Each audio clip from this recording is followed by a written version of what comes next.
Prontinho, estamos gravando. Boa noite, pessoal. Sejam bem-vindos, bem-vindas. Meu nome é Giovana, acho que a maioria de vocês já me conhecem. Estou aqui com o professor Tomás e o professor Rivaldo. E hoje a gente vai falar um pouquinho sobre Revolução Francesa, beleza? Tem um pessoal chegando, então vocês vão ficar escutando de vez em quando o pessoal entrando aí, mas tudo certo. Então, pessoal, falar de Revolução Francesa é a gente vir de um contexto de Europa que vocês já estão tendo nas aulas anteriores, como na aula de Iluminismo. Eita, que agora entrou bastante gente, peraí. Pronto. Na aula de Iluminismo que vocês tiveram semana passada, aula de Idade Moderna também. E ter tudo isso em mente é importante porque a gente vai estar falando de um contexto da Europa no qual essas doutrinas iluministas, eu quero que vocês prestem atenção nessa palavra, focadas na liberdade dos indivíduos. Que liberdade? Liberdade de comércio, liberdade relacionada a ter direitos políticos, a ter participação na política. Então, a gente está nesse contexto aqui na Europa, beleza? A gente está falando de modernidade, né, e na França, especificamente, que vocês vão ver direitinho mais na frente, de um contexto no qual existe um Estado absolutista, existe um poder concentrado numa classe de pessoas, né, de nobres e de reis, e existe, para quem está chegando agora, não perdeu muita coisa, a gente está começando agora. Boa noite, sejam bem-vindos, ainda tem bastante gente chegando. Então, a gente está falando aqui estou contextualizando, beleza? A gente está falando de um contexto na Europa moderna, no qual existem estados absolutistas, sobretudo a França, né? E existem doutrinas iluministas no qual uma classe bem específica, uma classe chamada burguesa, que a gente viu a ascensão dela, a formação dela na aula de modernidade, e essa classe burguesa, ela quer cada vez mais participar da política, quer liberdade econômica, certo? Ela quer ter esse peso nas decisões e quer ter maior liberdade para, inclusive, poder lucrar e comercializar. E aí, esse pensamento burguês, né, influenciada pelas ideias iluministas que vocês viram um pouquinho na aula passada, né, de Montesquieu, Rousseau, né, quem quiser relembrar, vai lá, ler a ficha que tem lá especificando direitinho o que é que cada um desses filósofos, né, pregavam. Então, a gente está nesse contexto, na França e no ocidente da Europa, beleza? E aí, a gente vai passar, pode passar para o próximo, Tomás, por favor. A gente vai estar falando de um contexto, né, pode passar para o próximo também, aí é só falando, né, que a gente está falando da França e da Europa nesse contexto de princípios iluministas e de uma visão da classe burguesa, porque a Revolução Francesa vai ter, entre outros expoentes, né, várias questões que o professor Rivaldo vai falar um pouquinho mais na frente, mas dentre eles essa classe burguesa, certo, que está pressionando, que está tomando decisões, claro, que junto com outras classes também, né, como os camponeses, a gente vai ver, por exemplo. Mas aí, focando na Europa, vamos falar um pouquinho sobre o que está acontecendo no Ocidente Europeu como um todo, antes de prosseguir especificamente para a França, beleza? E aí tem um historiador chamado Eric Hobsbawm, e ele vai citar 6 principais aspectos, certo? Que vão estar ocorrendo na Europa. E aí, pode passar para o próximo, por favor, Tomás. Esses principais aspectos para a gente entender primeiro o contexto europeu e depois passar para frente, certo? Primeiro, ele vai falar um pouquinho sobre a cartografia, a geografia e a demografia da Europa, porque a gente está falando de uma Europa que não é da forma que a gente conhece hoje, né? As tecnologias, navegação, está nesse período de navegações, etc., de colonização também, que vocês já tiveram aula sobre isso, mas a demografia, ou seja, a quantidade de pessoas na Europa era bem menor, certo? Então, vão acontecer algumas crises, vão acontecer outras coisas que atingem intensamente essa Europa que tem uma baixa demografia, que tem um baixo conhecimento cartográfico ainda. Esse é o primeiro aspecto. Segundo, a gente está falando de uma Europa que ela é tipicamente rural, certo? Existem centros urbanos, existem, sobretudo nas capitais. Então, em Londres, certo? Na Inglaterra, em Paris, na França, existem, sim, centros urbanos de comércio, de troca comercial, mas, genericamente falando, a França e a Europa, elas eram tipicamente rurais, e aí isso está bem ligado ao terceiro aspecto, pode passar, Tomás, que é de que, já que ela é tipicamente rural, algo muito importante é a terra, certo? É você ter espaço de terra para poder plantar, para poder ter poder, influência e dinheiro, etc.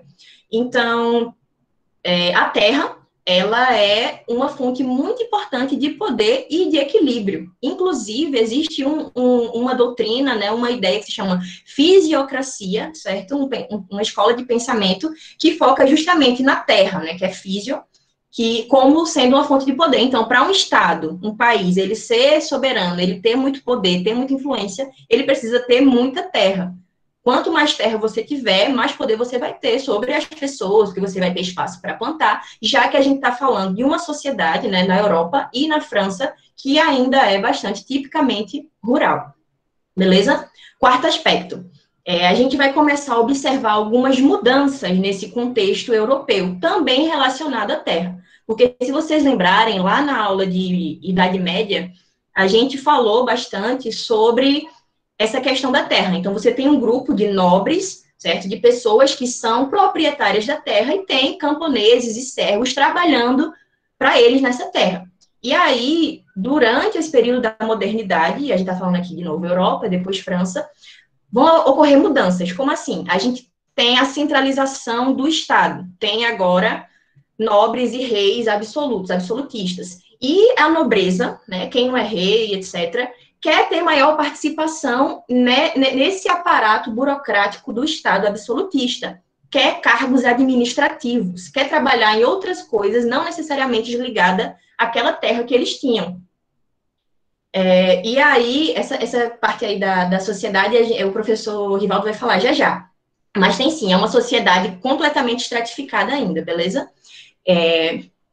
Então, agora, esses nobres que agora estão buscando maior influência para trabalhar, em ter essa questão administrativa, começam, inclusive, a delegar pedaços de terras que eles têm para alta burguesia, para pequena burguesia, para camponeses, eles dão um pedaço de terra, né, cobram um aluguel, e agora esses burgueses, essas pessoas que antes eram só servos na terra, eles começam a ter um pouco mais de autonomia. Então, eles mesmos começam a produzir para eles próprios, sabe? Começam a alugar um pedaço da terra que eles já estão lá alugados, então começa a ter um pouco maior, uma mobilidade um pouco maior.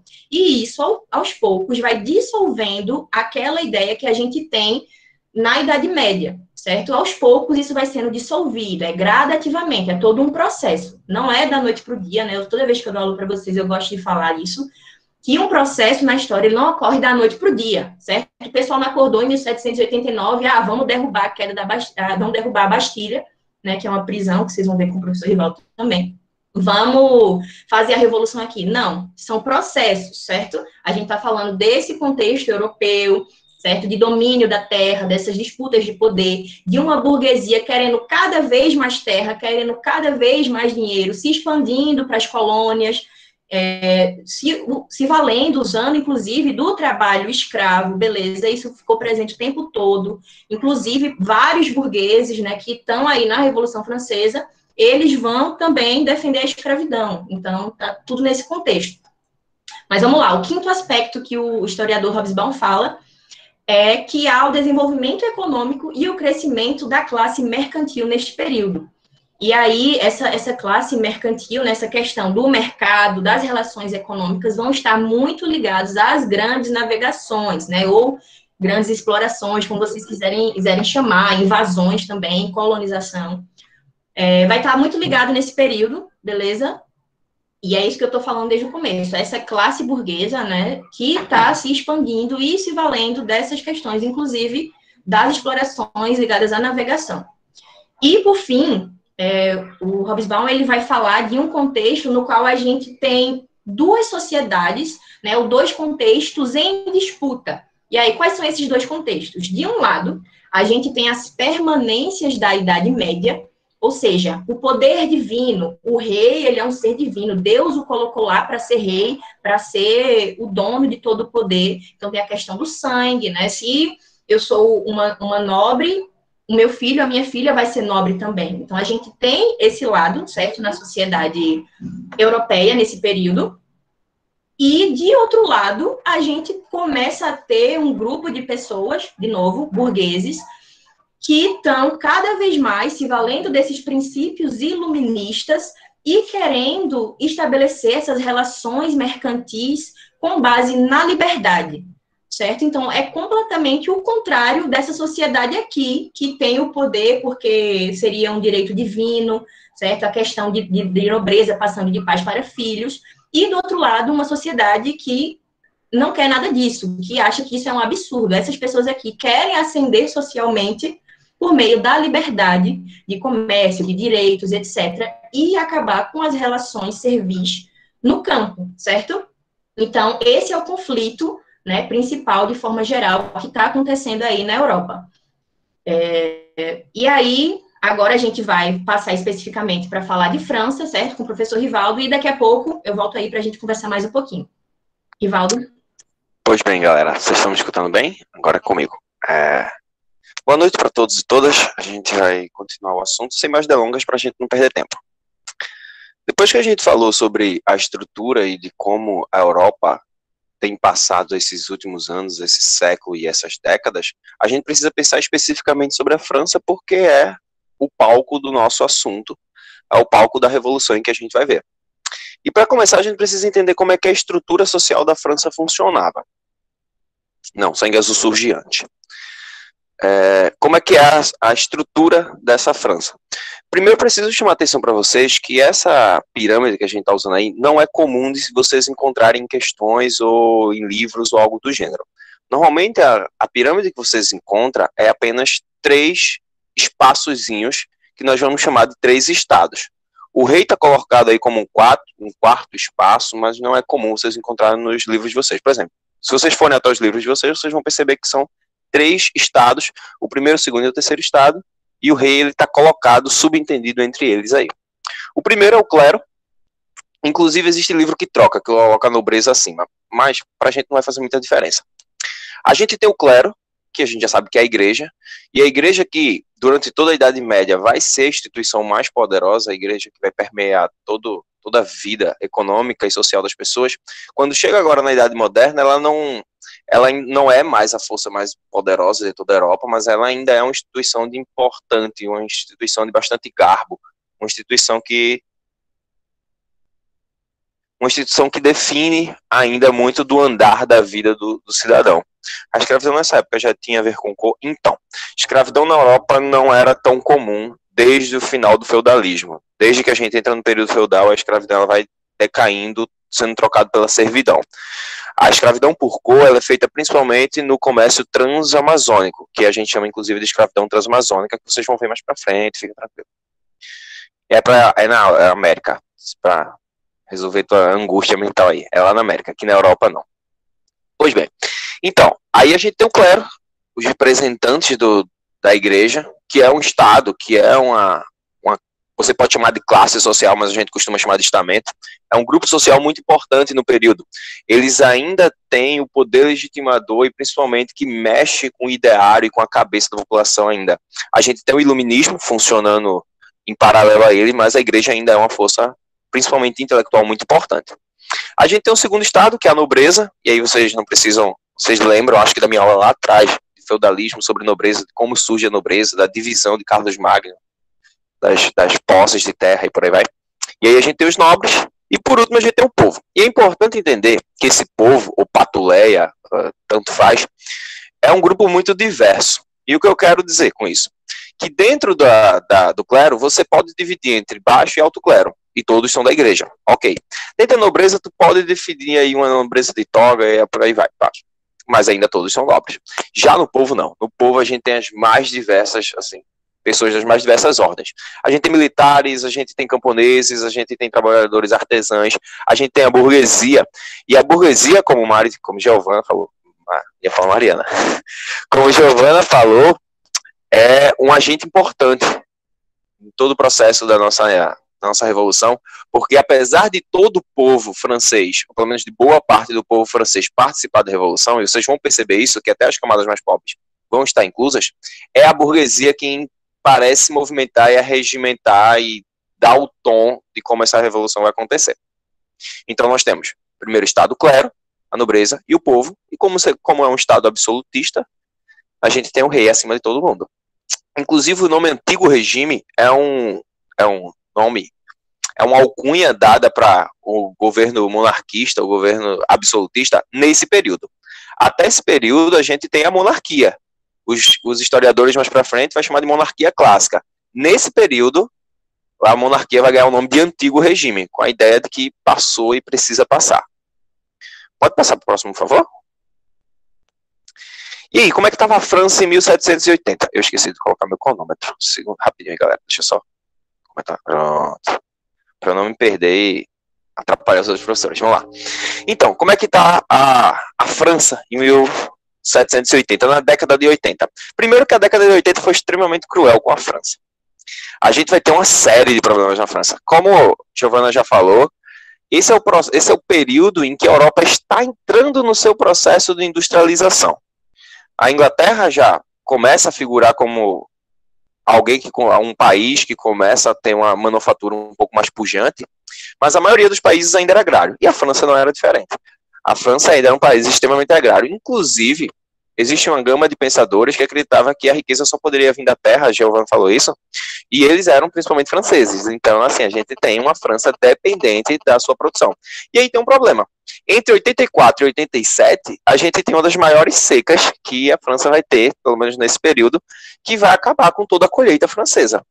Então, assim, é só fazer um exercício lógico. A França depende da sua produção agrícola, e a gente não consegue plantar, então a conta não fecha. A situação tende a piorar com a política externa francesa, de como a política externa francesa vai funcionar. A gente tem aí a Guerra dos 7 Anos, que é uma guerra lá nas Américas, entre Inglaterra, França e a Espanha, ali no meio da confusão toda, sobre exatamente as posses das colônias americanas ali. E aí a França vai estar embreando muito dinheiro, muitos recursos para conseguir manter ou conseguir ganhar posses dentro ali da América. O resultado final é de que a França acaba não se dando muito bem. A França perde alguns territórios, ganha alguns outros, mas perde a maioria deles, acaba perdendo algumas porções de terra importantes, e dá para dizer que o saldo para a França é sair como perdedora da Guerra dos 7 Anos. Ela acaba perdendo boa parte da renda que deveria receber, perde Cuba, por exemplo, que o Haiti, inclusive, continua com a França, mas já não rende como era antes. A gente vai ver que vai ter um movimento ali dentro do Haiti que vai, inclusive, bater mais forte na situação francesa, um pouco mais à frente, claro. A gente vai ter também um tratado, o Tratado de Éden-Renial. Isso, na hora que eu falei, alguém perguntou, que tratado é esse? O tratado é bem simples, parecido com o do pães e tecido do Portugal e da Inglaterra.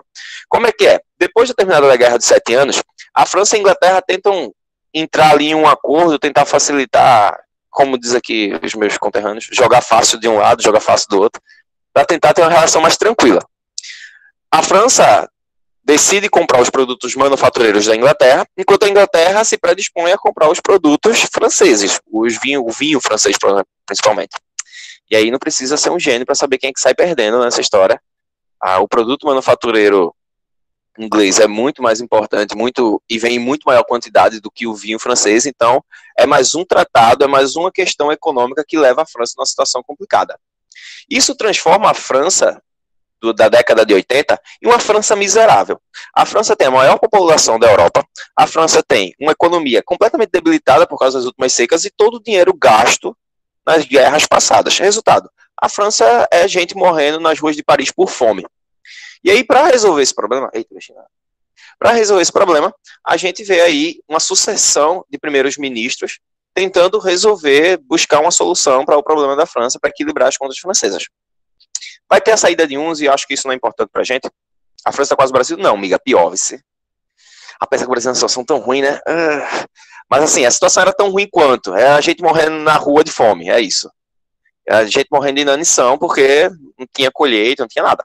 Resultado, para resolver o problema, começa a surgir uma proposta de reestruturar o fisco francês. Como assim o fisco? A cobrança de impostos.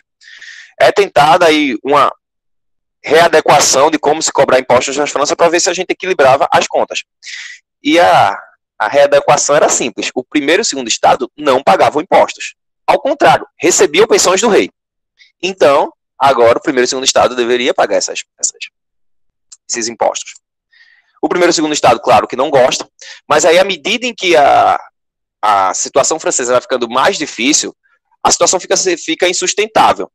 E aí, com medo de acabar recebendo um golpe, o segundo estado, a nobreza, ele convoca as Assembleias Gerais, e aí a gente tem pessoas de todos os estados, primeiro, segundo e terceiro estados, para poder discutir a situação. E aí, qual era a proposta final? O clero e a nobreza precisavam pagar impostos para equilibrar as contas. Só que tem uma questão. Tanto o clero como a nobreza não gostavam da ideia e eles queriam um modelo de votação específico para evitar que esse tipo de projeto vá para frente. É como se tivesse uma tropa de choque no Senado tentando atrapalhar a CPI. É mais ou menos isso. Eles não lucravam? Depende de quem não lucravam, Aline. Eu preciso que seja um pouco mais específico. Então, aí o que acontece? Existiam duas formas de poder votar essa proposta de readequação do fisco. A primeira proposta é que cada estado pudesse votar, ter apenas um voto. Primeiro estado tem um voto único, segundo estado, um voto único, o terceiro estado, um voto único. O rei e o clero, como assim eles não lucravam? Eu realmente não entendi tua pergunta, Aline. Professor, veja só. A minha pergunta diga. foi se eles não. Geralmente, quando são pagos esses impostos, fica uma bela porcentagem para quem cobra, né? A minha pergunta é se eles ficavam com alguma coisa. Então, o grande problema, Aline, é de que as provisões reais elas diminuíam ano após ano. Lembra que eu te falei sobre o gasto do dinheiro, a plantação, a colheita sendo muito deficitária?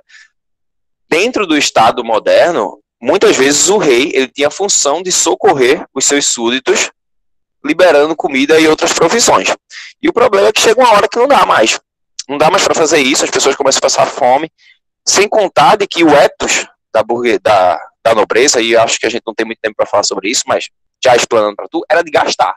Então a nobreza, o clero e o rei estavam acostumados com gastança. E aí, quando já não dá mais para gastar, mexeu no meu bolso. Aí a gente precisa resolver. Pois bem, e adiante ficou-se a questão do voto. A primeira opção de voto era votar por estado, cada estado votava um, e aí quem ia ganhar sempre era o clero e a nobreza, afinal eles votam junto, o terceiro estado ficava sozinho votando contra todos. E a outra opção era votar por membro, por cabeça. Cada membro vota, e aí a coisa desandava. Porque se fosse por membro, o terceiro estado tem muito mais gente do que o primeiro e o segundo. O terceiro estado, dependendo do livro que tu leia, tu vai encontrar aí algo em torno de mais de 90% da população. E dentro da Assembleia era também a maioria representativa.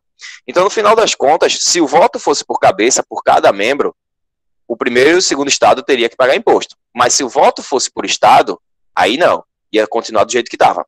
Essa polêmica rendeu muito. E acabou que o terceiro estado percebeu que essa votação não ia para frente. Era só enrolação, só enrolação, só enrolação. E aí o terceiro estado decide se movimentar. Vou falar um pouco mais devagar. E aí o terceiro estado, ele decide se movimentar. Como ele decide se movimentar? Ele decide criar uma Assembleia Constituinte, uma nova Constituição, que dê conta de um novo Estado francês que venha a resolver os problemas da França. O rei não gosta da ideia. O rei acha essa ideia absurda. Imagina se eles fazem uma Constituição para definir o que eu preciso fazer, ou, quiçá, eles decidem tirar o rei. E aí o rei regimenta seu exército e manda em direção à Assembleia Constituinte para prender todos os constituintes. E aí um clima político cada vez mais tenso, de pessoas passando fome, de disputas políticas muito fortes sendo debatidas, e de um exército marchando em direção aos agora revoltados, isso não dá outra. Estoura em uma revolução onde os constituintes e a população começam a se movimentar e lutar contra esse modelo, começando o que a gente chama de Revolução Francesa. Tu pode passar aí, por favor? E para começar, a Revolução Francesa começa exatamente com isso aí, ó, a queda da Bastilha, a tomada dessa nossa prisão. E ela tem duas importâncias. A primeira importância é que ninguém enfrenta uma guerra sem armas. Já dizia o Capitão América, que inclusive eu prefiro o Homem de Ferro, Capitão América que dizia que uma guerra se vence com soldados. Ele só esqueceu de dizer que uma guerra se vence com soldados armados. É difícil vencer uma batalha se você não tem armas. E o povo que agora decidiu se revoltar contra o seu soberano, precisava de armas. E onde eu encontrava isso? Na Bastilha. A Bastilha eu tinha munições, eu tinha pólvora e eu tinha armas. Lembrando que a gente está no tempo ainda do mosquete, da carabina, que eram armas movidas a pólvora e tal. Outro dia a gente fala sobre isso. Pois bem, e aí a tomada da Bastilha se tornou algo extremamente importante para a revolta, porque ia dar para a revolta o fôlego necessário para lutar contra o rei, principalmente contra o exército do rei. A Bastilha era uma prisão. Além disso, além de guardar tudo isso, ela também era isso que eu acabei de falar, uma prisão, e uma prisão símbolo. Por que uma prisão símbolo? Porque todos os dissidentes, todos aqueles que discordavam da monarquia ou do rei de alguma forma, iriam para a Bastilha como presos políticos. Ou seja, eu não só tomava armas, como eu também derrubava o local onde o rei colocava os desafetos dele. Ou seja, eu mostrava para o rei que agora ele já não tem mais o poder de prender aqueles que ele acredita que não servem para ele. Ou seja, eu mino o poder da monarquia. O rei talvez já não seja mais tão absoluto. Talvez o povo agora tenha voz também. E aí a gente tem o andar da revolução. Dá uma passada aí, por favor. Deixa eu ver quanto tempo eu já gastei, Jesus. Já estou em 10 minutos. Vamos lá. A revolução a gente divide historicamente em 3 fases. A Assembleia Nacional, aquela parte lá do voto, até a queda da Bastilha, que a gente está lá resolvendo toda a confusão, e aí, vai ter imposto ou não vai ter imposto? Isso vai até a queda do rei. A gente não vai ter tempo de esmiuçar detalhe por detalhe, mas inclusive quem derruba o rei é o exército de mulheres. Eu tenho depois vocês me procuram, sei lá, no Instagram, alguma coisa, que eu tenho uma timeline de um grupo de mulheres, de o que eles fazem no começo da Revolução, de como essas mulheres elas marcham e resolvem a Revolução de certa forma. Depois da Assembleia Nacional, a gente tem a Convenção Nacional, que é uma vez o rei deposto, começa uma nova fase na França, que é a República Francesa, e a gente vai ter algumas forças políticas aí. Depois disso, a gente tem um diretório. Aí tu vai dizer, Rivaldo, tu tá falando besteira, porque eu tô vendo aí que tem o período do terror antes. Calma, minha benção. O período do terror tá dentro do período da convenção, tá certo? Então são Assembleia, Convenção, Diretório, beleza? Período do terror é só dentro da lei da convenção. O diretório, a gente vai ver mais pra frente, que tem a ver com uma força política específica emergindo. Mandar no grupo, professor? Mando, beleza. Depois vocês me procuram. Vamos por partes. A Assembleia Nacional a gente já viu. Chegando na convenção. Depois de que o rei é preso, inclusive o rei vai tentar fugir da França, uma cena pitoresca, vai se vestir de qual nome? De camponês, vai tentar fugir da França, é um absurdo. Adivinha quem acha? Um exército de mulheres e crianças. Faz aí, vai pra onde? Volta, querida. A senhora tá pensando o quê? Venha cá, vamos conversar? E aí ele é inclusive acusado de traição, mais pra frente vai morrer. Aí depois de 8 meses, mata Antonieta também. O rei fica sem cabeça para essa discussão. Se é que vocês me entendem. Pois bem, saindo desse período onde a revolução ela se sagra vencedora, a gente chega a esse período de convenção, que é quando o rei cai, precisa um novo modelo de governo na França. Chega a República Francesa. E aí a gente tem algumas forças políticas que vão emergir dentro dessa República Francesa. A gente tem 2 grupos políticos importantes. A gente tem um terceiro, mas que, para ser bem sincero, a gente só sabe que existe. São 2. A esquerda e a direita, especificamente os jacobinos e girondinos. Quem são eles? Os jacobinos é a baixa burguesia. Eu voltei a falar rápido, foi? Desculpa ali, vou voltar a falar devagar. A gente tem os jacobinos, a baixa burguesia, que era uma força política que queria uma mudança estrutural dentro do Estado francês. Era uma população mais pobre que dependia de que a estrutura do governo mudasse muito para que ela fosse, de alguma forma, beneficiada. Inclusive, o conceito de esquerda vai carregar isso até hoje. A esquerda ela costuma ser revolucionária. Não necessariamente no sentido de revolução, mas no sentido de mudança do status quo. Por isso, por exemplo, o socialismo vai ser esquerda dentro do período da Guerra Fria. Da Guerra Fria, cuidado para não confundir. Já a direita, os girondinos, eles eram também da burguesia, só que esses da alta burguesia. E eles não queriam uma mudança radical, eles queriam uma mudança moderada, daí vem a palavra, inclusive, moderados. Eles queriam, por exemplo, para eles nem precisava tirar o rei. Se o rei tivesse ficado, estava tudo bem. Eles precisavam o quê? Ascender politicamente. Eles precisavam ocupar o lugar que a nobreza e o clero ocupavam. Para eles era só isso é o suficiente. Tirar o rei, beleza, eu só quero chegar ao poder.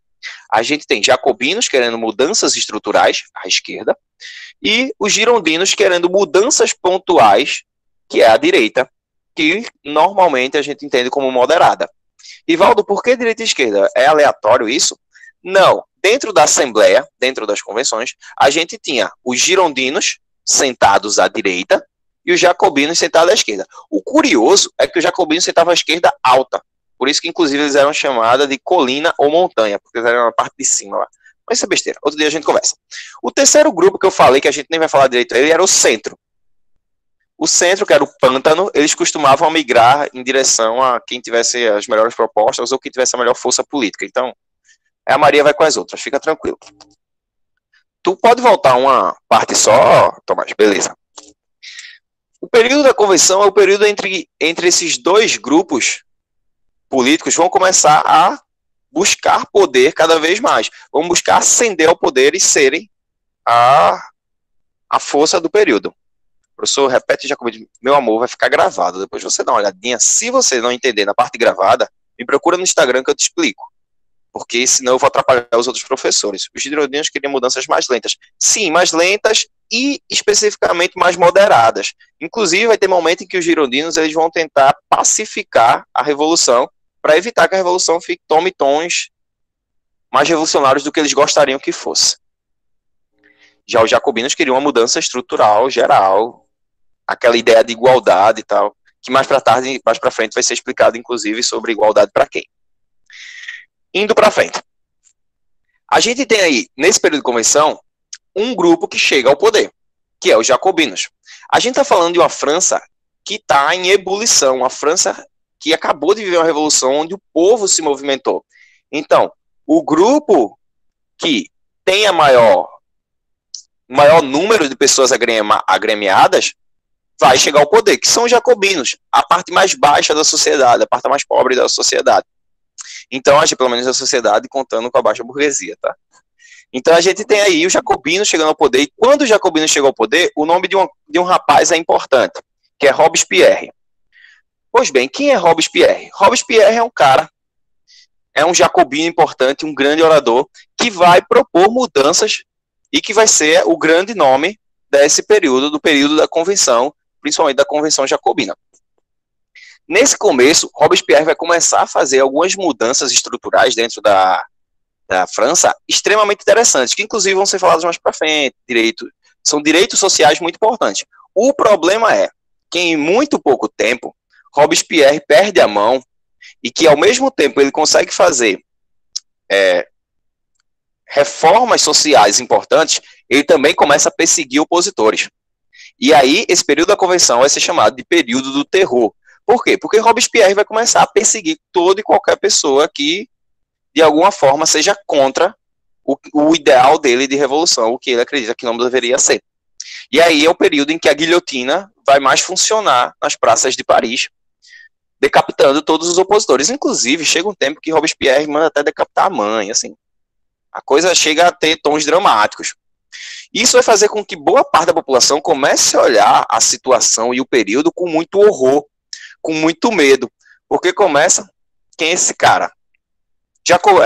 O Robespierre, ele é um membro da baixa burguesia, sim, mas o que inclusive dá problema não é nem isso, vice Aline, é que ele vai mandar decapitar duas pessoas importantes, dois líderes carismáticos dos girondinos, que isso vai dar problema.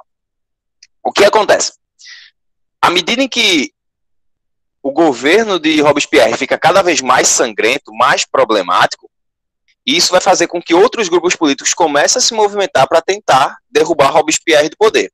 Não demora muito, e os girondinos, a alta burguesia, se movimenta e derruba ele, já que Robespierre cada vez mais causava mais horror na população e ele perdia cada vez mais o apoio dessa população, porque ninguém aguentava mais ver gente morrendo decapitada todo dia, se ficasse perguntando quem seria o próximo. Curiosamente, Robespierre tem o seu fim também na guilhotina, morto em praça pública, quando acaba a convenção e começa o período do diretório. Diretório o quê? O diretório jacobino. Ou melhor, eita, fiz caca. Diretório girondino. Os girondinos sobem ao poder. Agora, com a saída de Robespierre, jacobino, os girondinos, eu sei que os nomes são parecidos, mas calma.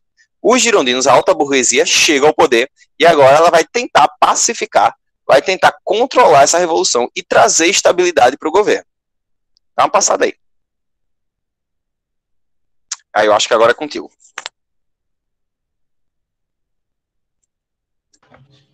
A gente vai cortar aqui só para fazer uma problematização em relação ao que o professor Rivaldo estava falando sobre essa disputa aí, né, de poder. Vocês viram que tem vários atores, né, tem os girondinos, que são alta burguesia, jacobinos, baixa burguesia e outras classes mais baixas da sociedade, né, junto com aquela divisão que ele falou dos 3 estados, beleza? Clero, nobreza e, né, o povão, né, que junta alta burguesia, baixa burguesia e camponeses, beleza? Então, a gente tem vários atores nessa sociedade e esse terceiro estado, essa galera aí que inclui alta burguesia, baixa burguesia e camponeses, mas, sobretudo, tendo como expoente os burgueses, certo? Na linha de frente, que majoritariamente era o pessoal letrado, etc., né? Como eu falei no começo, está ali buscando liberdade, né, de comércio, etc., etc. Então, esse pessoal, quando a quebra ali, em 1789, por exemplo, com a queda da Bastilha, né, a quebra com esses símbolos autoritários, como a queda da Bastilha e a criação da Assembleia, ou seja, né, esse pessoal estava criando para eles mesmos, né, uma constituição, né, o que deveria ser feito, como agir, né, tomando ali o poder mesmo. E aí, também em 1789, vai ser declarada um documento, certo? Vai ter um documento chamado Declaração dos Direitos do Homem e do Cidadão. E aí, esse documento simbolizava tudo que essa classe burguesa, que esse terceiro estado, estava lutando, beleza? Né, haviam 17 artigos nessa Declaração dos Direitos do Homem e do Cidadão, e não é coincidência, né, que seja, inclusive, a base do que a gente vai ver, assim, depois da Segunda Guerra Mundial, né, conhecido como a Declaração dos Direitos Humanos, certo? Não é coincidência, tá uma coisa assim ligada à outra. Inclusive, essa daí, da Revolução Francesa, ela já foi baseada na Constituição da Independência dos Estados Unidos da América, certo? Então, para vocês verem que é um movimento que está acontecendo em diversos locais nesse momento. Mas, enfim, esses 17 artigos, essas pessoas, né, sobretudo a burguesia, eles estão querendo maior liberdade, vejam só, de imprensa, querem abolir a tortura. Como o professor Rivaldo falou, a Bastilha, né, na Bastilha as pessoas eram presas e torturadas e presos políticos, né, o rei tinha essa autoridade, ele podia mandar prender as pessoas e punir cruelmente. Então, uma dessas coisas, né, que a burguesia estava lutando era para que acabasse com esse direito todinho do rei e que essas pessoas pudessem ter maior liberdade. Só que, vamos lá, essa liberdade, igualdade e fraternidade, que é o lema da Revolução Francesa, eram para quem? Será que englobava todas as pessoas? E aí eu já adianto que não englobava. Ela deixava de fora a questão de direitos das mulheres, por exemplo. Cadê as mulheres na Revolução Francesa? Né? O professor Rivaldo até comentou, né? Achei bem legal, depois vamos todo mundo procurar aí. Mas cadê as mulheres na Revolução Francesa? E a questão dos escravizados? Vocês perguntaram aqui se haviam escravos. O professor Rivaldo falou, né? Na Europa, de fato, né, esse processo de escravidão já vinha em decadência, mas nas Américas, nas colônias, havia sim muito, certo? Havia sim muito. Como eu falei no começo, esses mesmos burgueses que gritavam liberdade, igualdade, fraternidade, não estavam falando da liberdade das pessoas que estavam sendo escravizadas nas colônias. Não estavam falando da liberdade, da igualdade de direitos para as mulheres também, por exemplo. E na Revolução Francesa haviam mulheres? Haviam sim. Assim como a gente está falando de uma sociedade bem estratificada, ou seja, uma sociedade muito dividida, também isso se aplica às mulheres. Existem mulheres na nobreza, certo? E existem mulheres também diferentes no terceiro estado, da alta burguesia, da baixa burguesia e mulheres camponesas. Muitas dessas mulheres camponesas e crianças também iam marchar na Revolução Francesa, como o Rivaldo falou, na busca por seus direitos, na busca por melhoras. Imagina, né? A França estava um caos, o pessoal morrendo de fome. Então, essas mulheres, elas atuavam, sim, e agiam na linha de frente dessa revolução. Mulheres da burguesia, certo? Baixa e alta burguesia, que, por vezes, tinham acesso à alfabetização, sabiam escrever, participavam de algumas decisões políticas em que sentido? Iam lá, escutavam o que estava acontecendo, né? Tinham clubes criados por mulheres e para mulheres discutirem política. E aí eu vou citar uma aqui que eu achei bem interessante trazer para vocês, que o nome dela é Olympe de Gouges. Ela era uma dramaturga, escritora, ela era da baixa burguesia. E aí ela escreveu uma declaração dos direitos da mulher, que era né, realmente imitando essa declaração dos direitos do homem, que nesse caso aqui, eles tinham por ideal que fosse um homem no sentido de ser humano, mas na prática não era isso que acontecia, era do homem mesmo, só o homem branco ali da alta e baixa burguesia que estava sendo privilegiado por essa declaração. Então, pode passar, por favor, Tomás. E aí, para vocês verem o rostinho, né, da Olympe de Gouges, e ela escreveu, né, essa declaração, esse manifesto, e o que aconteceu com ela? Foi guilhotinada.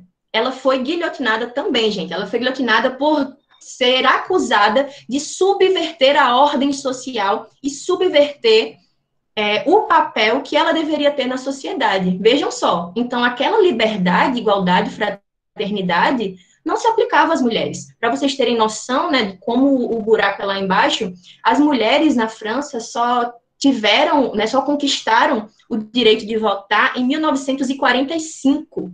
Ou seja, depois do Brasil, ainda depois de vários países nas Américas. Né? No Brasil foi na década de 30, na França só em 1945. Pode passar. Além da questão das mulheres, a gente também pode falar da questão dos escravizados. Vocês já tiveram aula sobre isso, certo? De Revolução de São Domingos, que hoje é o Haiti, né? Que era uma colônia francesa. E aí o que é que acontece? Essas pessoas estavam sendo escravizadas e essa liberdade não cabia para eles. Certo? Como eu falei, os burgueses, vários burgueses, eles eram escravocratas, eles estavam lucrando e queriam liberdade comercial para lucrar às custas da escravidão também. E aí, a professora Kelly, na semana passada, até trouxe uma visão bem interessante sobre essa questão da escravidão, porque na medida em que a Revolução Francesa e os ideais iluministas influenciaram a Revolução Haitiana, influenciaram, beleza. Mas também o pessoal lá, eles mesmos são protagonistas dessa ação, sabe? Talvez a pauta de escravidão nem sequer viesse à tona na França, talvez a escravidão, muito provavelmente, nem teria sido abolida se não houvessem essas guerras, né, e essas revoltas que houve no Haiti. Então, foi um movimento de troca, entende? A princípio, essa revolução burguesa e camponesa chamada, né, de Revolução Francesa na Europa, não foi pensada para essas pessoas. E um terceiro grupo também são o das minorias religiosas na França. Nesse momento, a gente está falando de uma França, sobretudo, católica. E aí, outros grupos, como, por exemplo, os protestantes e os judeus, também não tinham direitos políticos, não podiam participar igualmente na política. Então, essa também foi uma pauta que, aos poucos, essas pessoas, protestantes e judeus, foram também reivindicar. E aí, Tomás, se tu quiser acrescentar alguma coisa sobre a questão da escravidão, né, porque a gente conversou um pouquinho sobre isso, e se tu quiser, fica livre. Pode seguir? Por causa do tempo, né? Pronto, beleza, então. Então, gente, em suma, para vocês verem, problematizarem que essa questão, né, da Declaração dos Direitos do Homem e do Cidadão, da Revolução, ela foi pensada e teve como agentes principais uma classe específica. Por mais que essas pessoas estivessem, sim, lutando, né, e querendo o fim daquelas desigualdades, né, e querendo lutar para acabar com a miséria, a fome, ter maior participação, mas a gente tem sempre que questionar, certo? Essa liberdade foi para quem e às custas de quem? Já que eles queriam liberdade e queriam mais direitos, mas não pensavam nas mulheres, em outras minorias religiosas e às custas do trabalho escravo nas colônias. Beleza? Pode passar. Eu acho que aqui agora a gente volta, né, para Rivaldo e para Tomás, que eles vão começar a falar agora de Napoleão Bonaparte. Beleza. Eu acho assim, deixa eu só ligar meu cronômetro, não gastar vocês. Eu acho de extrema importância esse disclaimer que a gente precisa fazer sobre a Revolução Francesa, porque eu tenho um amigo que ele costuma trazer essa questão à tona de que da flagrante contradição da Revolução Francesa que se propunha libertária e ao mesmo tempo ela se propunha escravocrata. Inclusive é importante trazer para vocês que o direito à liberdade, inclusive de escravos, é trazido à pauta, é trazido à discussão da Revolução Francesa. O problema é que o interesse econômico estava acima, em muitos momentos, do que o interesse humano. E isso faz muito sentido sobre quem é que dá o tom da Revolução. Outro dia a gente pode conversar sobre isso. Vamos lá. A gente já tinha falado que a gente chega ao período do Diretório Girondino, onde os girondinos chegam ao poder para tentar pacificar a Revolução e dar estabilidade para o governo, para que ele pudesse crescer economicamente, se industrializar e se tornar a grande potência que os burgueses franceses queriam. O problema o Diretório Girondino não consegue fazer isso. O diretório girondino cada vez mais se vê atacado de todos os lados. A gente tem uma tentativa de golpe pelos jacobinos, depois a gente tem a tentativa de golpe por monarquistas que queriam que a monarquia voltasse. Ou seja, o período do diretório, que deveria ser estável o suficiente para uma retomada da economia, não acontece. E aí a alta burguesia abandona os girondinos e começa a se mobilizar com outros grupos que talvez pudessem fazer esse processo de pacificação. E aí surgem alguns nomes importantes. Dentre eles, o nome de um jovem general extremamente talentoso militarmente chamado Napoleão Bonaparte, filho de um aristocrata e que mostrou mais de uma vez capaz de vencer batalhas importantes no campo da guerra. E aí os girondinos, apoiando ele, mais outros dois nomes importantes, um abade e um outro general, eles aplicam o golpe que a gente conhece como o golpe de 18 de Brumário. Só um disclaimer aqui para quando a gente vê nossa aula de ditadura, que vai ser comigo, esse é o primeiro golpe militar da história. E ele é ipsiliter exatamente igual ao nosso golpe de 64. Guarda na tua cabeça aí que depois a gente fala sobre isso. Daqui a alguns meses a gente fala sobre isso. Guarda essa angústia no coração. Pois bem, 18 de Brumário, a gente tem os militares, uma comunidade civil, principalmente cheia de dinheiro, que já participavam do governo, dando um golpe e subvertendo a ordem, transformando naquilo que eles acreditavam ser a melhor forma de governar. E aí eles mudam do diretório para o que a gente chama de consulado. Posso repetir sim. Já que os girondinos não conseguem pacificar a revolução e fazer com que a França tenha estabilidade. O nome do golpe? 18 de Brumário, Mauá. O nome do golpe é 18 de Brumário. Que inclusive é referência ao calendário usado na Revolução, que não é 18 de Brumário, se não me engano é 9 de novembro. Eu posso te confirmar mais pra frente. Mas isso é detalhe. Pois bem, então, quando é aplicado o 18 de Brumário, o golpe militar civil ali na França, a gente tem aí a estrutura de um novo governo. Não mais uma república, nem um diretório, mas um consulado. A gente tem 3 cônsules que vão governar juntos para garantir aquilo que o diretório girondino não conseguiu. Agora sim, tu pode passar. Passa aí, por favor, Thomas. Foi demais, volta um. Ai, Jesus.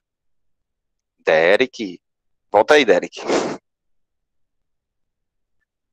Tudo bem, deixa aí então. Zero bronca. Então. Aí, pronto. Ó, a gente tem aí o que a gente começa nesse período que nós chamamos de Era Napoleônica, porque agora Napoleão é o grande personagem da nossa história. E aí a gente vai dividir em 3 partes. De novo, em 3 partes. Parece que a galera tem alguma coisa com o número 3, né? O consulado, que é esse período em que Napoleão está junto com 2 cônsules. A gente vai falar sobre isso. Oi, bota a resposta no chat que eu te respondo, Franciele. Tá certo. Porque a tua voz eu acho que tá baixa. A questão de... Fala. Já acabou a Revolução Francesa a partir do momento que ele estava no poder? Sim, e eu vou te explicar o porquê. Boa pergunta, eu vou guardar essa tua pergunta no meu coração. Ó, consulado, depois o Império, e aí vocês vão saber o porquê Império, e por último o governo de 100 dias. Ivaldo, era napoleônica, então acabou a Revolução Francesa à medida em que Napoleão chega ao poder. Junto com seus 2 cônsules, ele vai conseguir fazer o que os girondinos não conseguiram, que é pacificar, tornar pacífico, frear, tornar estável a Revolução. A gente teve 10 anos seguidos de constantes lutas, debates, de golpes, de tentativas de golpes na França. Esse período em que Napoleão chega no poder, ele consegue parar tudo isso. Junto com os cônsules, claro, né, gente? Não vamos esquecer que nesse período ele tem 2 cônsules ali ao seu lado. Então ele consegue dar uma freada na Revolução e agora a França tem a estabilidade que ela precisava para crescer economicamente, que era o interesse dos girondinos quando colocaram Napoleão no poder. E assim, não se esqueça que quando eu falo pacificar, vem na mente de vocês a ideia de pacificador pelo meio do porrete mesmo, viu? Não se enganem. Outro dia a gente fala sobre isso também. Infelizmente, tudo fica para outro dia. Pois bem, no consulado, a gente tem aí esses 3 homens que vão governar junto de Napoleão. Só que Napoleão de todos vai ser o que mais vai aparecer, vai ser o mais proeminente. É ele quem consegue fazer tratados de paz importantes para evitar problemas, principalmente porque a França, desde a Revolução, foi algo que eu não falei, lembrei agora, desde a Revolução estavam sofrendo assédio das monarquias vizinhas. Por quê? Porque as monarquias vizinhas, quando viram que derrubaram o rei e guilhotinaram ele, pensaram, meu Deus do céu, ou a gente se movimenta ou isso aqui vai chegar aqui. E aí a gente vai ter várias monarquias, a Prússia, a Inglaterra, a Suécia, todo mundo tentando baixar uma camada de cacete na França e acabar com a Revolução.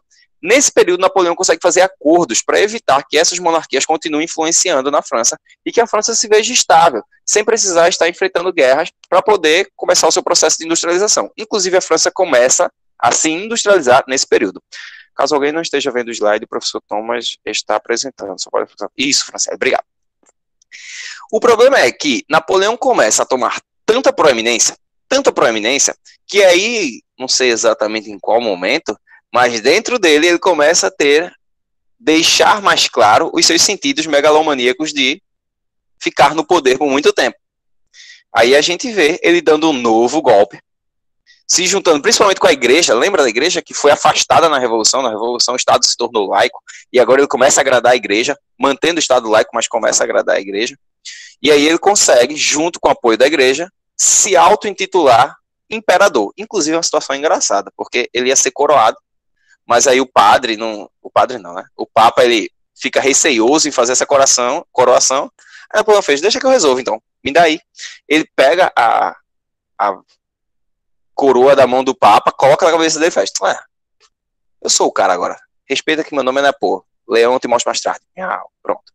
Pois bem, Napoleão se torna imperador. E agora em que ele é imperador da França, tem todo o comando sobre a política, todo o comando sobre os grupos, inclusive os girondinos que colocaram ele no poder, agora estão abaixo dele. Ele diz, agora é hora de crescer.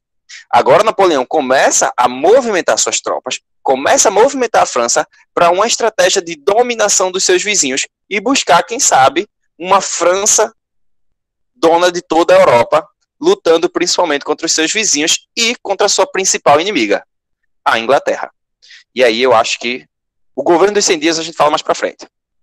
Pode passar, eu já andei por isso aí. Ô Rivaldo, rapidinho, só para o pessoal se atentar. Gente, preste atenção ao que o professor Rivaldo falou, falou anteriormente, que é a contradição que foi a Revolução Francesa. Porque, pessoal, desde o começo a gente está falando como essa classe burguesa, o terceiro estado, ele está ali lutando, querendo essa liberdade para não estar mais submisso a um poder maior, que seria ali a nobreza e o clero, mas aí, tem todo o vai e vem da Revolução Francesa, o consulado, girondinos, jacobinos, e aí eles entregam, eles passam esse poder, dão liberdade para quem? Napoleão, que vai se auto-intitular imperador. O cara pega a coroa e coloca na cabeça dele, eu sou imperador agora. Então, vejam só, a Revolução Francesa foi para destituir esse poder, mas pouco tempo depois tem lá Napoleão imperador novamente, Então, preste atenção, para essa contradição. Rapidinho, deixa eu só fazer a pergunta de Jamile que eu já passo para tu, Vitor, mas ainda não entendi o que se passava na cabeça dele. Ele compactava com as ideias da Revolução ou não? Primeiro que na cabeça dele a gente realmente não vai entrar. Mas eu posso te dizer que ele não era da nobreza. Então, se ele não era da nobreza, ele necessariamente precisava da destituição daquele governo estamental, daqueles estamentos da nobreza e do clero no poder. Ele precisava de um novo modelo. E nesse novo modelo, ele encontrou o lugarzinho dele ao sol. Ele encontrou a possibilidade dele de fazer o puxadinho dele, só que o puxadinho dele, aparentemente, era toda a Europa. E um outro detalhe, assim, só para passar mesmo, é que deve ser muito triste. Você pode xingar Napoleão de autoritário, déspota, qualquer coisa, mas não pode chamar de feio, né? Porque cai entre nós, porra. Pode ir aí, Thomas.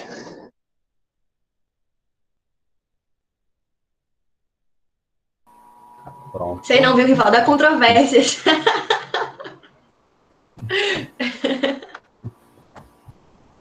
Oi, gente, boa noite. Dá para me ouvir? Dá, né? Espero que dê. Digam que sim, pelo amor de Deus. Sim, escutando Beleza. bem. Só para retomar o que o pessoal falou, a gente consegue perceber como um processo revolucionário ele é lotado de contradições, né? Primeiro, a gente tem os princípios iluministas que encabeçam a Revolução Francesa, mas a gente consegue perceber que é o seguinte, como é que a Revolução Francesa ela luta pela liberdade, pela igualdade e fraternidade, e como é que a liberdade, igualdade e fraternidade pode ser aplicada no sistema escravista? Percebe a contradição? Como é que a liberdade, igualdade e fraternidade vai ser aplicada às mulheres, por exemplo? E depois, agora, a gente acabou de perceber com o Rivaldo, né? Como é que essa Revolução Francesa esteve preocupada em destruir, em reconstruir, na verdade, as estruturas sociais francesas, e no final a gente tem Napoleão, né? Que é basicamente a gente tirou o poder de uma pessoa, né, que é do absolutismo, e deu para Napoleão. Então a gente consegue perceber que é bastante dual essa questão da Revolução Francesa.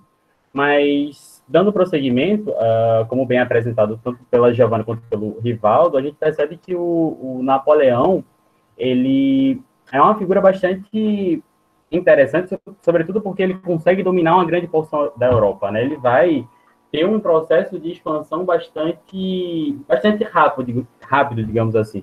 Ele vai dominar países como a Itália, como a Espanha, como Portugal. Portugal, inclusive, é importante a gente lembrar que em 1808 a família real, ela mete o pé, tá ligado? Napoleão vai chegar em Portugal e a família real vai falar, opa, um abraço aí para os portugueses, um beijo e eu vou para o Brasil. Então deixa Portugal aí, a Deus dará do domínio napoleônico. Mas uma das nações que não se submete a esse poder de Napoleão é a Inglaterra, que é uma das monarquias mais estáveis e com um setor industrial bastante forte. E a gente consegue perceber, vou mostrar aqui no mapa, desculpe porque o mapa não está não tá muito bem definido, mas eu acho que vai dar para explicar a partir da disposição das cores. Percebam que em laranja e em branco são os domínios de Napoleão. Aqui a gente tem a França, uma parte da Suíça, a Espanha, o Reino de Nápoles, mas a Grã-Bretanha, ela não está marcada nessas cores, porque a Grã-Bretanha ela não se submete a esse domínio napoleônico. É a primeira derrota que Napoleão enfrenta dentro do seu processo de expansão. E o que é que Napoleão faz em relação a isso? Já que eu não posso dominar a Inglaterra, o que é que eu vou fazer? Eu vou botar um bloqueio continental, ou seja, os países que estão sob meu domínio não poderão comercializar com a Inglaterra. Vocês conseguem perceber aqui no mapa, esse tracejado aqui, esse tracejado em roxo, ele está simbolizando justamente esse bloqueio. Ele está isolando a Grã-Bretanha da França, tá certo? E aí eu gostaria de trabalhar com vocês uma charge que eu acho bastante interessante, que é essa charge aqui. Eu vou dar um tempinho para vocês, que é o seguinte, claro, fica mais claro, claro que sabendo o contexto a gente consegue definir bem o que está acontecendo, mas eu gostaria que vocês apontassem no chat, eu não estou vendo, mas se os outros professores quiserem me falar, adoraria a resposta de vocês, quais elementos vocês conseguem identificar de que um desses é francês e o outro é inglês? Sabe? Quais elementos nessa imagem? Eu vou dar acho que um minutinho, acho que eu tenho tempo, os outros professores foram bastante generosos comigo, eu agradeço por isso. Mas eu estou trabalhando com charge justamente porque o Enem fez outra com charge, né? Então é interessante que a gente não se desespere quando uma imagem como essa apareça na prova. Então, eu queria fazer esse exercício com vocês. Ó, Ana já matou, já, você? Boa. Graças a Deus. É interessante, Tomás, porque trazer essas imagens, porque isso cai para vocês, pessoal, no Enem. O Enem gosta, né, de trazer outros recursos, né, de textos diferentes. Então, beleza, texto escrito sim, mas texto em forma de imagem também. E, inclusive, é o que eu sempre falo aqui, que é da questão da interdisciplinaridade. Às vezes, um assunto que a gente está vendo aqui pode cair também em geografia, né, na parte de humanas, na parte de literatura. Então, é bem interessante vocês se atentarem para isso mesmo. Esse exercício de imagem é fundamental. Pois bem, como o Rivaldo pontuou, acredito que alguns de vocês já tenham matado, mas, olha, como é que a gente consegue identificar, por exemplo, o Napoleão? Percebam o chapéu dele. Percebam a disposição de cores do chapéu do Napoleão. Vermelho, branco e azul. E essas plumas, elas não estão com essas cores à toa, né? Elas estão representando ali a bandeira francesa. Então, a gente consegue identificar que o cara da direita dessa imagem é o Napoleão. E o cara à esquerda, na vestimenta fica difícil. Mas tem um detalhezinho, porque o James Gillray, que foi o autor dessa charge, dessa imagem, aliás, ele coloca aqui, ó, na cadeirinha atrás desse senhor da esquerda, a bandeira da Inglaterra. Então, a gente consegue observar nessa imagem que, claro, se trata de Inglaterra à esquerda e de França à direita. Além disso, o que a gente consegue observar? O cara da direita, a França, que no caso é Napoleão, ele está tirando a parte da Europa, simbolizando o bloqueio continental, né? Isolando, tirando a França para si. E perceba o semblante dele, né? Como ele está desesperado, assim, para tirar essa parte, né? Para conseguir os seus lucros. Só que um outro aspecto que é bastante interessante é a gente ver a Inglaterra. A Inglaterra ela não fica alheia a isso, ela não fica ali sentada esperando ou sentindo o golpe. O que é que ela faz? Vocês querem ficar com a Europa? Beleza, a gente divide o hemisfério e agora a gente vai comercializar com a outra margem do Atlântico. A gente vai comercializar com as Américas, com os Estados Unidos, vai comercializar, por exemplo, com o Brasil. Então, assim, é bastante interessante a gente observar justamente isso. Tanto Napoleão isolando a Inglaterra da Europa, né? A Inglaterra vai ficar ali sem poder comercializar, e a Inglaterra dando uma resposta a Napoleão, né? Ela vai dividir o hemisfério e vai comercializar com a outra porção do Atlântico, tá certo? Bom, decorrente dessa derrota do Napoleão, o que a gente consegue observar é o seguinte: essa derrota, ela simboliza não somente uma derrota, mas ela simboliza também a ideia de que Napoleão ele não é imbatível. E como o Rivaldo pontuou, a Inglaterra ela vai ser uma das grandes rivais da França. Isso também já se deve a uma rivalidade histórica, como o Rivaldo pontuou, a Guerra dos 7 Anos. Mas, enfim.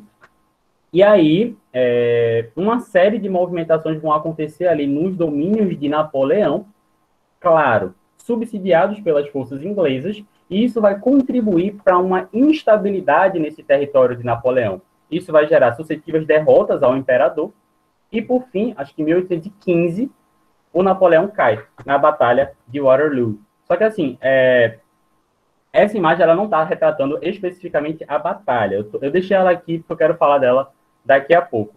Mas, enfim, é essa batalha que acaba simbolizando a derrota de Napoleão e o fim do período napoleônico, né? Os ingleses eles vão prender e exilar o Napoleão e em 1815, aliás, meu Deus, 5 de maio de 1821, perdão, o Napoleão morre, tá? Mas essa imagem aqui eu quero trabalhar com vocês depois. Antes de a gente dar prosseguimento aos efeitos da Revolução Francesa, eu queria trabalhar com vocês um aspecto que eu acho bastante interessante, que é a construção do mito do Napoleão. Porque, assim, eu penso muito sobre essa questão de interpretações de signos, né? E porque o Enem também gosta muito que a gente trabalhe com signo, e de a gente observar como o Napoleão ele é uma figura que não tem uma narrativa hegemônica sobre ele, certo? O Napoleão ele é permeado por diferentes ideias, por diferentes narrativas, a gente vai ver isso agora. Eu trouxe 2 momentos, esse é o primeiro momento magético, e depois eu trouxe um momento de texto, mas vai ficar bastante claro. Eu quero que você se atente primeiramente para a imagem da esquerda, tá? Que é o Napoleão atravessando os Alpes. É uma pintura feita pelo Jacques-Louis David, feita em 1802. Curiosamente, ora, veja só, o Jacques-Louis David, ele é um pintor da corte. O que é que a gente consegue observar nessa imagem? Uma imagem, lembre-se, é uma linguagem, tá? Então tem uma mensagem aqui, ela não está feita desta forma por nada. Primeiramente, a gente consegue observar um Napoleão que está visivelmente bem maior, de maneira desproporcional em relação ao exército ao redor. É porque, assim, quem estiver vendo pelo celular, acho que não vai conseguir ver, mas se colocar no Google, você vai conseguir ver. E ao fundo, a gente tem aqui todos os soldados, simbolizando que isso aqui é uma guerra, tá? E a gente tem um destaque maior em Napoleão, tá? Então, é sempre ressaltando essa figura imponente do Napoleão. Além disso, eu quero que vocês prestem atenção para as cores da roupa de Napoleão. Perceba, é branco, azul escuro e vermelho, simbolizando o quê? A bandeira da França, certo?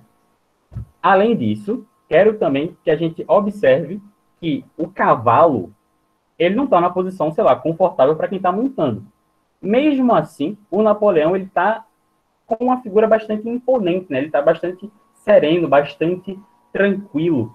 Então, o que é que isso simboliza, no final das contas? Simboliza que o Napoleão, ele é um líder, simboliza que mesmo numa situação de dificuldade, ele consegue tomar as rédeas, ele consegue levar a França, as vestimentas dele, para o alto, para a frente, para a vitória, para as conquistas. Então, perceba como a imagem, ela é uma linguagem, e aqui a gente consegue ver que o Napoleão, que encomendou essa imagem, ele não é otário, né?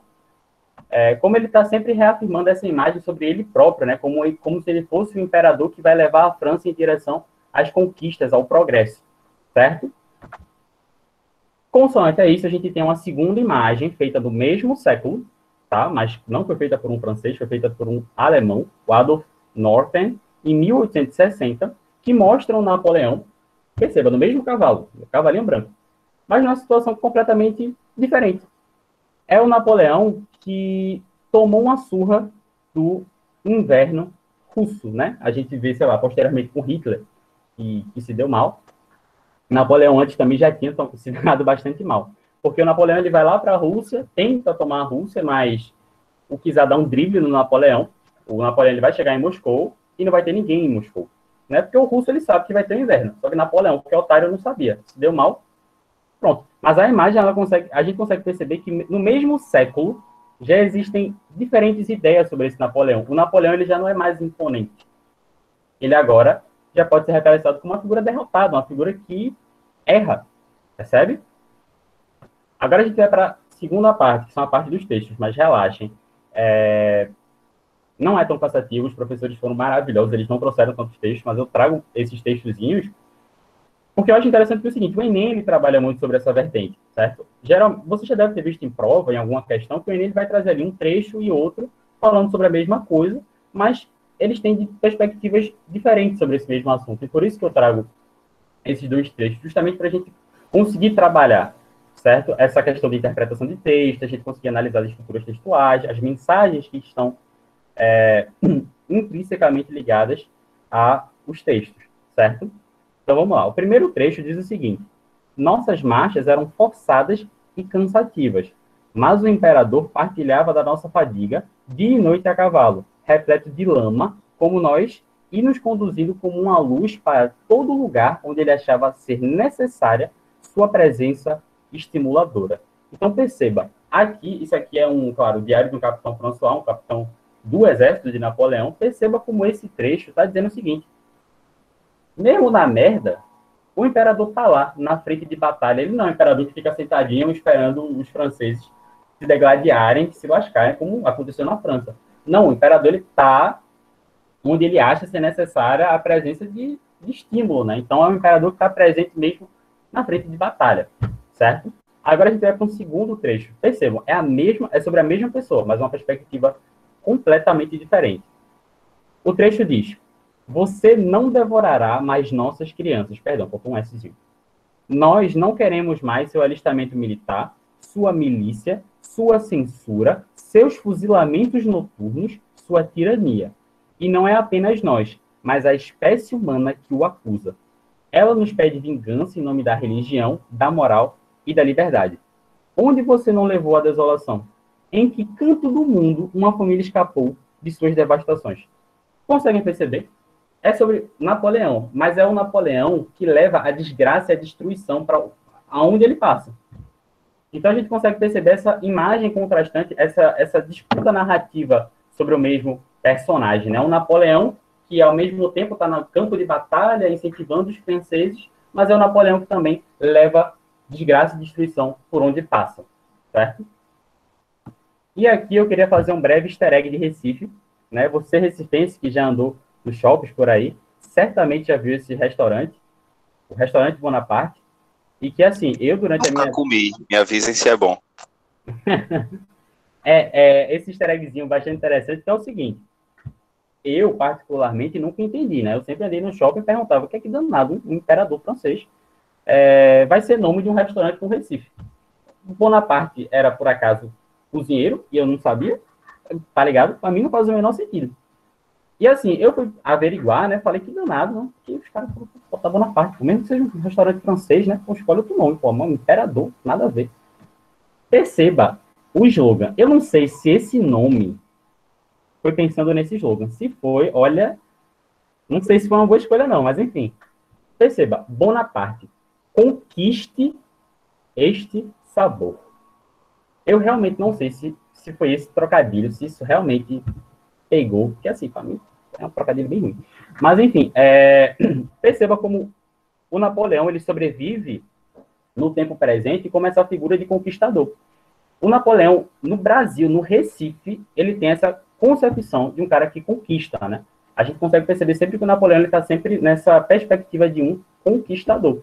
Só que isso é uma discussão muito séria, que assim, claro, parece que a imagem é um gracejo, mas isso leva a uma discussão bastante séria, pessoal, que é o seguinte: 5 dias atrás, não são 5 anos, 5 meses, 5 dias atrás, na França, foi comemorado o bicentenário da morte de Napoleão, certo?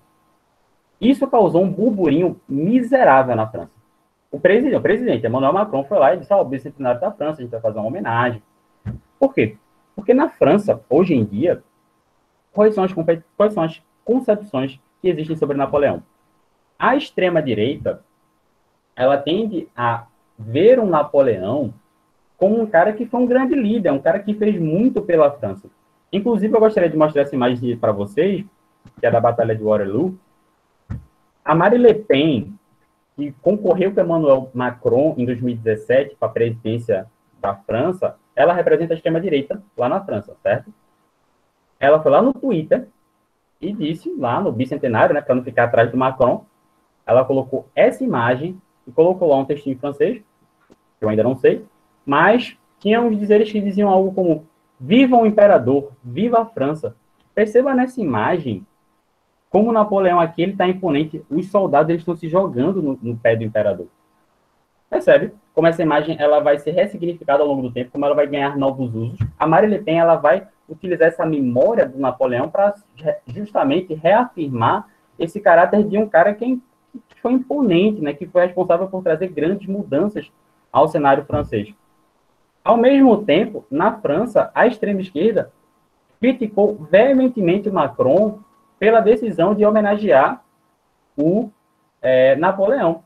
Justamente por quê? Porque o Napoleão foi aquele cara que trouxe a desgraça, que trouxe a destruição, e além disso, o Napoleão, a gente viu, né, em 1794, foi promulgada a abolição da escravidão. O Napoleão, ele retoma a escravidão durante o império dele. Então, para alguns, fazer essa homenagem ao Napoleão é fazer a homenagem a um cara que foi a favor da escravidão. Não faz sentido, sabe? Não pertence mais a esse tempo. Então, percebam como existem essas construções narrativas que já existiam lá no passado e que perduram até o presente sobre esse cara, sobre o Napoleão. Napoleão ele é um tema bastante central, certo? Foi basicamente isso, para a gente conseguir fechar esse arco de Napoleão. E agora, a gente vai falar sobre os efeitos da Revolução Francesa para fechar, para não ficar tão cansativas, que ainda tem uns 10 minutinhos, então beleza. Bom, Napoleão caiu. E aí? O que acontece? Porque assim, o cara tinha um domínio de todo o continente europeu. Só que aí, quando ele cai, esses territórios ficam meio que sem liderança, ficam meio desorganizados. Sobretudo porque Napoleão, ele acabou sendo o cara que, pelo menos na discursiva que ele apresentou, era o cara que ia levar a Revolução Francesa para toda a Europa, né? Quando ele cai, fica meio que nesse vácuo. Então, os antigos líderes, eles se reúnem num congresso lá em Viena para reorganizar os territórios que foram dominados por ele. A principal característica desse congresso, na real, é que a gente observa o seguinte: os antigos líderes, eles querem restaurar o antigo regime, certo? Eles não vão perpetuar a revolução, eles não vão perpetuar essa lógica revolucionária de mudanças nas estruturas sociais. Pelo contrário, eles visam restaurar os moldes do antigo regime, sufocando, por exemplo, as ideias iluministas, como eu coloquei aqui. Para isso, dentro desse processo, concomitante a esse processo, a gente tem a criação da Santa Aliança, que é uma aliança militar entre os grandes líderes da Prússia, da Rússia, da Áustria, que foram os países que não se submeteram ao domínio napoleônico, para conter possíveis revoluções dentro do solo europeu. Então, a gente consegue observar que esse processo revolucionário ele tem um fim, claro, com Napoleão, mas ele ainda vai ecoar em anos posteriores, certo? E, para finalizar, a gente tem a Primavera dos Povos, que é o seguinte: se a gente tem uma tentativa dos antigos líderes, né, de retomar esse antigo regime, chega a ser estranho, porque o antigo regime já claramente viu que era um fracasso, né? Isso garantia, claro, os antigos quadros de crise econômica, crise política, quadros de fome, como apontou o Rivaldo. Então, as próprias populações, claro, influenciadas também por ideias que vão eclodir, como, por exemplo, o socialismo, vão começar a promover uma série de mobilizações, de revoluções, de rebeliões ao longo desses territórios, de modo a lapidar, de consolidar essas mudanças sociais, né? Como se fosse uma resposta ao Tratado de Viena. E aí que eu coloquei essas 3 ondas apenas para ilustrar, mas está tudo mais explicado lá na ficha. Mas, em suma, a Primavera dos Povos ela vai ser responsável por garantir o fim do direito feudal, né? O fim da monarquia absolutista em alguns lugares. Então, é esse o saldo da Revolução Francesa. Acho que é isso. Agora a gente... ainda temos 8 minutinhos, se os outros professores quiserem responder algumas perguntas ou... Tomás, eu acho que vale a gente comentar também que falar de Revolução Francesa, beleza, foi na Europa, mas e aí? Fora isso, né, das consequências, né, que Tomás falou, isso chega em outros âmbitos também, chega no Brasil, chega. Como eu falei no começo, né, o professor Rivaldo falou também, ela foi baseada, a Revolução Francesa, em princípios o quê? Iluministas, humanistas, de trazer o pensamento burguês para a economia, para o comércio, para as relações sociais, para o direito na política. Então, primeiro, um dos aspectos que vai estar afetando o Brasil. Napoleão, né, como os professores falaram, ele vai estabelecer ali o bloqueio continental em 1806, e Portugal vai ser um dos estados, um dos países que não vai respeitá-lo. Então, a família real, ela vai, fugindo de Napoleão e sob proteção da Inglaterra, vir aqui para o Brasil em 1808, certo? A família real se estabelece aqui. Isso vai acarretar um monte de mudança aqui no Brasil, como instituição de hospitais, escolas, universidades, porque a família real veio para cá, junto com um monte de gente, uma pancada de português que veio para cá. Isso o quê? Fugindo também de Napoleão por causa do bloqueio continental. Então, vejam como tem a ver também, né? O que está acontecendo ali na Europa, entre Portugal e França, mas que vai chegar aqui na América também. Outra coisa que vocês vão ver em aulas específicas sobre isso. Insurreições, revoltas, que vão acontecer aqui no Brasil durante o século XIX, certo? Insurreição mineira, por exemplo, que são colonos, certo? Pessoas que estão aqui no Brasil, que estão lucrando ali, né, com mineração e com escravidão também, mas que estão também baseados nesses ideais iluministas, nesses ideais de direitos do homem, do cidadão, direitos do homem também, baseados na Constituição dos Estados Unidos, e que trazem isso para cá também, certo? Então, é um conhecimento que ele, a cada modo, ele é adaptado, mas ele as pessoas pegam isso, né, e adaptam para aquela realidade que estão vivendo, mas para vocês verem que isso não é um fato isolado. Eu acho que o Rivaldo quer acrescentar alguma coisa também. Eu acho que não é incomum e não é por acaso que a Revolução Francesa seja um assunto tão visitado e de que é tão recorrentemente cai nas provas de vocês. Porque, para quem já viu ali o modelo quadripartite, que inclusive todo mundo tem uma série de críticas a ele, a Revolução Francesa ele é um marco para a mudança de uma era. A gente tem ali todo o período médio marcado pelo que agora a gente vai chamar de antigo regime, que é esse modelo de sociedade baseado em uma ideia de hereditariedade, de sangue, de estamentos e de um rei. E a gente vem com a Revolução Francesa aí dando origem, acho que a palavra não é nem origem, mas dando pontapé inicial para uma série de revoluções que vai vir à frente, uma série de mudanças aí à frente, que vai subverter a ordem de como a gente estava conhecendo o mundo até então. Algumas preocupações que pareciam não fazer parte do cidadão comum, parece agora começa a fazer parte de todo mundo. Por exemplo, a ideia de liberdade de imprensa, por exemplo, é uma ideia muito contemporânea. Você pensar em liberdade de imprensa no auge da monarquia de Luís XIV, por exemplo, é inconcebível. Você imaginar, por exemplo, Elizabeth, que vai ser contida como uma rainha branda, ela vai perseguir todo mundo que não é da religião dela, assim, mandar queimar templo católico e por aí vai. Enquanto agora a ideia de liberdade, a ideia de divisão entre Estado e Igreja, a ideia de liberdade de imprensa, a ideia de movimentação das massas começa a ser mais sensata, começa a ser mais palpável para a maior parte das pessoas. A ideia da substituição de um antigo regime para uma república começa agora a ser mais palatável para a maior parte da população. Se o bloqueio continental prejudica a Europa, em nada. Na verdade, a França só tentou mesmo, a França nem tinha capacidade produtiva para conseguir entregar para quem pedia a demanda. Era mais uma proposta militar que acaba sendo problemática, inclusive a própria França. A França vai acabar tendo problema nesse período. Então, no final das contas, professor, já que tem um pouquinho de tempo, explique os Girondins Jacobinos, que eu não entendi. Deixa eu só ver se alguns outros professores vai falar alguma coisa. Se não tiver, a gente gasta os últimos 5 minutinhos. Fica tranquila. Tomás, Giovana? Não, tu pode explicar essa parte aí. Aí no final eu só queria só deixar uma indicação para o pessoal, mas aí eu acho que só no minutinho final dá para fazer isso. Beleza. Só para tu lembrar, Karina, a gente tem lá, quando vira uma república, duas forças políticas surgindo. Os jacobinos, a baixa burguesia, que vai querer mudanças estruturais, vai querer que aquela sociedade antiga do antigo regime caia por terra e que tenha muitas mudanças porque é uma camada mais pobre. E essa camada mais pobre, ela precisa uma mudança estrutural para poder se encontrar o seu lugar. Isso, jacobinos, os nomes são parecidos, então cuidado.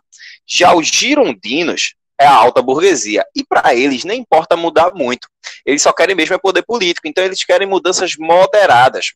Por isso, inclusive, acho que, não sei se vocês vão ver Segunda Guerra comigo, inclusive acho que não, mas quando a gente for discutir ali o conceito de esquerda ou direita dentro do período, vocês vão ver que uma coisa que pode se manter é que a esquerda é entendida normalmente como aquela que quer mudanças estruturais, e a direita, por outro lado, costuma ser mais moderada, que é ou a manutenção do status quo ou uma mudança pontual. Então nós tínhamos jacobinos, mudança do sistema completo, girondinos, mudanças pontuais, apenas querendo mesmo a ascendência política. Um exemplo, Rivaldo, bem didático, gente, né? Que é que as ideias, por exemplo, de guilhotinar o rei surgiram de quem? Tentem adivinhar aí. Dos jacobinos. Vamos lá, jacobinos que queriam mudanças estruturais, né, radicais, ou seja, que iam à raiz do problema, ou dos girondinos, que eram alta burguesia, ou seja, eles não eram tão afetados assim, né, pelas problemáticas sociais, e por isso queriam só mudanças mais moderadas, mais participação política, entende? Então, vamos lá, a ideia de guilhotinar o rei veio de quem? Jacobinos ou girondinos? Coloquem aí no chat ou falem, fiquem livres. Jacobinos. Isso mesmo, Júlia. Beleza, é isso aí. Essa é a pegada. A esquerda ela vai ser sempre entendida como aquela que quer mudar a estrutura, e isso costuma levar às revoluções, e essa é a postura padrão. Acho que era isso. Entendeu, Karina? Beleza. Quer acrescentar alguma coisa, Tomás, Rivaldo? Não, só sobre o bloqueio continental, que a Jamile perguntou, só dizendo assim, o bloqueio continental acaba sendo uma medida, meu Deus, o canto tá tão porque eu tô meio moco, mas o bloqueio continental acaba sendo uma medida do Napoleão para tentar prejudicar a Inglaterra, só que aí acaba que a Inglaterra vai se relacionar com a América, né? Então acaba sendo um tiro pela culatra do Napoleão. O Napoleão não esperava essa resposta da Inglaterra. Oi? E só para completar aí, um monte de países europeus também não vão aderir ao bloqueio continental. Inclusive, isso leva a França a ter que brigar com todo mundo e a invadir a Rússia. E aí vocês já sabem o que acontece com quem brinca na neve, né?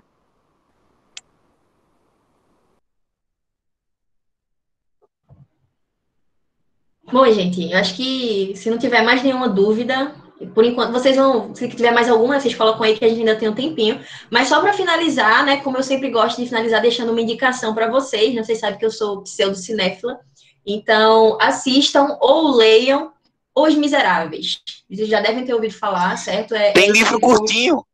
Esse livro tem 1.200 páginas, mas tem uma versão do Valci Carrasco com 95. Tem uma versão do Valci Carrasco com 95, pequenininha. Tô indicando o filme, mas quem quiser se aventurar para ler, por que não, né? Vitor Hugo é assim, é lindo, é lindo. que aí vai se passar nesse período aí, beleza, da França, pós-Revolução Francesa, sobretudo focado na batalha lá de Napoleão, certo? O governo dos 100 dias e as insurreições depois, Primavera dos Povos, etc. Mas assistindo, vocês vão entender o contexto que estava passando a França ali, né, de desgraça, de fome, a divisão ali de clero, nobreza, terceiro estado, com alta burguesia, baixa burguesia, e camponeses, vocês vão visualizar isso, e eu gosto desse recurso, né, didático que são os filmes, para vocês conseguirem visualizar. Então, assista, é um musical, beleza, lindíssimo. Então, fica aí a indicação, Os Miseráveis, para quem curtir, quem quiser assistir. O livro é bem grande, gente, o livro é grande, tudo bem, eu sei que vocês são vestibulandos, não tem tempo de estar lendo tanta coisa assim, mas veja o filme eu acho que são 2 horas e alguma coisa. Mas tem a versão curta. Lê a versão curta. E a 95 páginas da pequena. Vocês não estão entendendo. É tipo um futurinho pequenininho. Tem resenha no YouTube. Tem, Jamile, mas aí das 1.200 páginas, né, meu amor? Resenha das 95 é de doer a cabeça, né, não? E morreu, é isso? Estão dizendo aqui que, Jade Luiza, que a mãe obrigou a ler Os Miseráveis com 12 anos. Pô, é sacanagem. Dependendo da versão, foi uma situação bem complicada mesmo. Antes que tivesse obrigado Pequeno Príncipe, teria sido mais aceitável. Justo. Valeu, gente, valeu. Que bom que vocês gostaram. Se tiverem dúvidas, né, já sabe, tem monitoria. Tem aula amanhã, gente, no Humanas Essencial, comigo e com a professora Silvia, beleza? A gente vai dar aula sobre o conceito de liberdade, outros conceitos também, falando um pouquinho de democracia, cidadania, e como esses conceitos, né, sobretudo de liberdade, eles surgem aí e aparecem nesse período, né, da Europa revolucionária e tudo mais. Então, apareçam também amanhã para a aula do Humanas Essencial. Valeu, gente, valeu. Falou, valeu. Eu vou parar a gravação aqui, viu, gente? Tomás, Rivaldo, pessoal, boa noite, obrigado pela aula. Parar, fica gravando, isso até a última pessoa sair. Eu queria gravar até o último, né? Fica gravando até o último, se não parar. Eu tava dando aula no colégio e eu saí sem fazer isso. Teve uma aluna que dormiu meia hora, depois da aula, meia hora, ela lá sozinha parada, o silêncio sepulcral.